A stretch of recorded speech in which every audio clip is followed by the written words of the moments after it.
Fermerët e fshatit Polozhan, njësi administrative Poshnjë, Bashkia Dimal, prej vitesh kultivojnë në tokat e tyre bujqësore shalqirin dhe bostanin e hershëm, duke përdorur metodën e mbulimit me plastmas për të siguruar prodhim të hershëm për tregun vendas dhe eksportin. Pamjet flasin vet, ku përgjat aksit rrugor Syzes Poshnjë, parcelat anës rrugës janë të mbjella me shalqin dhe bostan. Fermerët shprehen jashtë kamerave se dalja e hershme në treg me metodën e mbulimit të fidanëve me plastmas u jep mundësi të sigurojnë prodhim të hershëm, megjithse kostot dhe shpenzimet janë të larta dhe mbulohen nga vetë ata.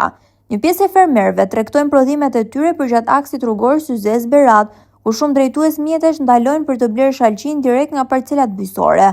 Sipas fermerëve, prodhimi i hershëm mbetet një mundësi e mirë për tregtim, me shpresën se çmimi do të jetë i favorshëm gjatë sezonit. Megjithatë, shqetësim kryesor për ta mbetet mungesa e subvencioneve dhe fuqisë punëtore. Ata shprehen se të rinjt janë larguar drejt emigracionit ose qyteteve të mëdha për një jetë më të mirë, ndërsa tokat sot punohen kryesisht nga moshat e pensionit dhe pak banorë që kanë mbetur ende në fshat.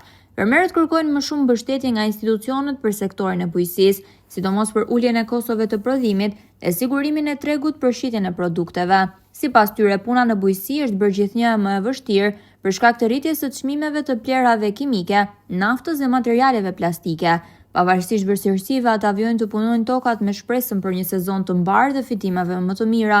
Në parcelat bujqësore puna nis që në orët e para të mëngjesit, ku fermerët kujdesen çdo ditë për prodhimin e tyre deri në dalje në treg.